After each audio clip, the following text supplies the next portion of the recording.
Week 2 में आपका स्वागत है। हर हफ्ते की शुरुआत में मैं अध्याय के परिचय के बारे में बताऊंगा, परंतु उससे भी महत्वपूर्ण यह है कि मैं उसके सीखने योग्य उद्देश्यों के बारे में बताऊंगा।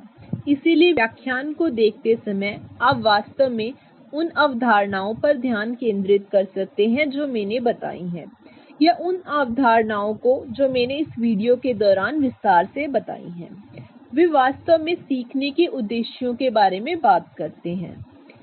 जब आप सप्ताह के वीडियो देख रहे हों तो आप इन अवधारणाओं पर पूरा ध्यान दे सकते हैं। तो इस सप्ताह हम ऑर्गेनिक अणुओं की संरचनाओं का अध्ययन शुरू करने जा रहे हैं और हम कन्फर्मेशनल एनालिसिस के बारे में पढ़ना शुरू करने जा रहे हैं। तो कन्फर्मेशनल एनालिसिस क्या है? आंतरिक सिग्मा बॉन्ड के चारों ओर घूमने के कारण एक अणु अंतरिक्ष में जो अलग अलग स्थानिक व्यवस्था अपना सकता है उन्हें कन्फर्मेशंस कहा जाता है। जैसा कि हमने पहले भी देखा है कि यह रोटेशन सिग्मा बॉन्ड में संभव है और पाई बॉन्ड में संभव नहीं है, और इस रोटेशन का वास्तव में मतलब है कि जब परमाणुओं की स्थानीय व्यवस्था एक जैसी रहती है, अणु अपने पूर्ण रूप में कई विभिन्न आकृतियों को अपना सकते हैं। जो संरचनाएं केवल अणु के आकार पर आधारित हैं या सिग्मा बॉन्ड के रोटेशन के आधार पर भिन्न होती हैं, उन्हें हम कन्फर्मेशनल आइसोमर्स या फिर कन्फर्मर्स कहते हैं। तो यह अध्याय कुछ सरल एल्केन के कन्फर्मेशनल आइसोमर्स और उनके एनर्जेटिक्स पर केंद्रित है। ऊर्जा क्यों महत्वपूर्ण है? किसी कार्य में प्रयोग होने वाले बल या फिर उसके साथ जुड़ी ऊर्जा की समझ महत्वपूर्ण है, क्योंकि अणु की संरचना का उसकी मॉलिक्यूलर विशेषताओं पर, विशेष रूप से उसकी प्रतिक्रियात्मकता पर महत्वपूर्ण प्रभाव होता है। इसीलिए हालांकि हम इस विशेष अध्याय में केवल साधारण एल्केन या सरलतम फंक्शनल ग्रुप्स को देखने जा रहे हैं, कन्फर्मेशनल एनालिसिस के इन्हीं सिद्धांतों को अन्य फंक्शनल ग्रुप के लिए विस्तृत किया जा सकता है और उन पर भी इनका प्रयोग किया जा सकता है। इसीलिए हम विभिन्न प्रकार के आइसोमर्स को देखने जा रहे हैं। हम कॉन्स्टिट्यूशनल आइसोमर्स के साथ शुरू करेंगे। आपने रानी मधुमक्खी और कार्यकर्ता मधुमक्खियों के बारे में एक मजेदार तथ्य सुना होगा।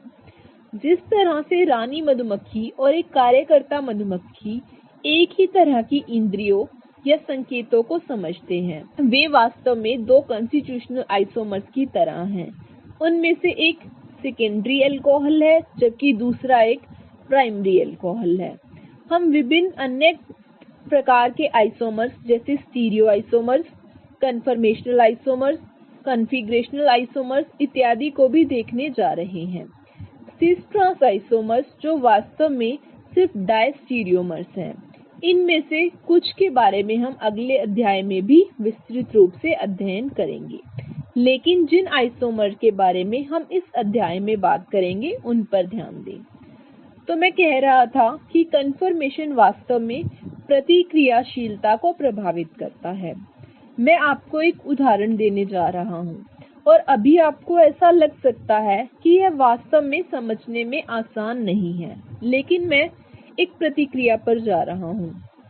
यह एक प्रतिक्रिया है जो एपॉक्साइड के गठन के बारे में बात करती है। एपॉक्साइड एक फंक्शनल ग्रुप है जिसमें आपके पास 2 कार्बन और 1 ऑक्सीजन की त्रिकोणीय व्यवस्था है। ठीक है, अब मैं एपॉक्साइड के गठन पर होने वाली प्रतिक्रियाओं में से एक है। यदि आपके पास हेलोहाइड्रिन है, हेलोहाइड्रिन का अर्थ यदि आपके पास हेलोजन और उसके आगे हाइड्रिन है, यदि इसे मैं बेस के साथ मिलाता हूं तो आप इस मैकेनिज्म का उपयोग करके एपॉक्साइड का गठन कर सकते हैं। अभी हमें मैकेनिज्म पर नहीं जाना है, लेकिन आप बस कल्पना कर सकते हैं कि ऐसी प्रतिक्रिया होती है। अब इस पूरी प्रतिक्रिया की चाल यह है कि आप किसी भी हेलोहाइड्रिन के साथ काम नहीं कर सकते। एक हेलोहाइड्रिन ऐसा होना चाहिए जिससे OH और हेलोजन विपरीत दिशा में होने चाहिए, तो हमें ट्रांस हेलोहाइड्रिन के साथ काम करना चाहिए। हम ट्रांस हेलोहाइड्रिन के साथ काम क्यों करते हैं? क्योंकि इस हेलोहाइड्रिन में कन्फर्मेशन वास्तव में मायने रखता है। तो आप एक कन्फर्मेशन चाहते हैं और इस तरह से साइक्लोहेक्सीन का प्रतिनिधित्व किया जाता है, जो कि हम इस अध्याय में देखेंगे।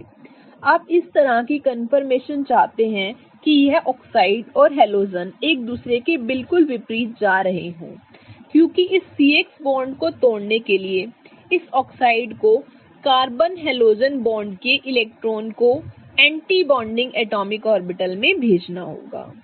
अब यह ऐसा नहीं कर सकता।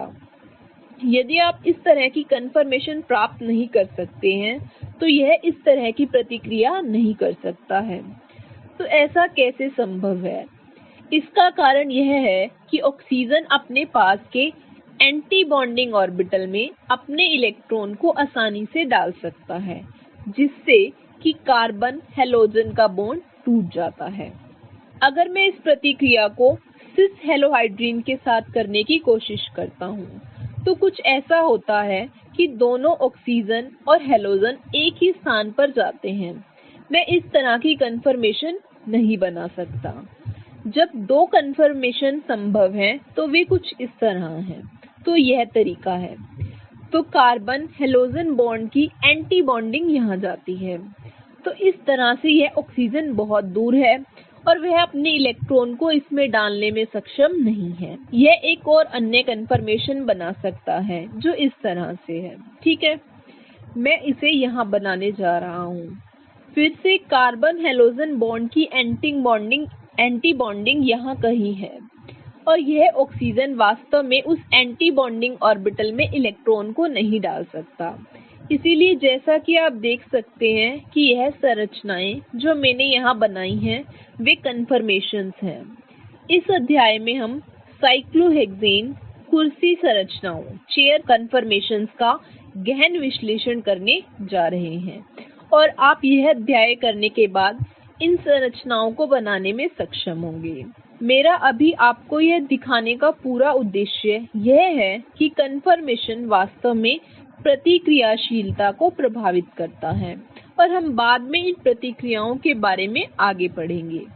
लेकिन यह याद रखें कि अणु की प्रतिक्रिया करने के तरीके में कन्फर्मेशन एक बड़ी भूमिका निभाता है। इसलिए इस सप्ताह के महत्वपूर्ण उद्देश्य हैं सरल एल्केन की न्यूमैन प्रोजेक्शंस को बनाना और उनकी स्टैगर्ड और एक्लिप्स्ड इंटरैक्शन के आधार पर उनकी स्थिरता का आकलन करना, उनके डैश और वेज कुर्सी संरचनाओं से साइक्लोहेक्सेन को बनाना, साइक्लोहेक्सेन के दो रूपों को एक दूसरे में बदलना और उनकी स्थिरता का आकलन करना। तो हम साइक्लोहेक्सेन का अधिक स्थिर रूप पहचानने में, अणुओं में एक विशेष तापमान पर प्रत्येक कन्फर्मेशन का प्रतिशत का पता लगाने और विभिन्न प्रकार के आइसोमर्स की पहचान करने में सक्षम होंगे। तो इसमें कॉन्स्टिट्यूशनल और कन्फर्मेशनल आइसोमर शामिल हो सकते हैं।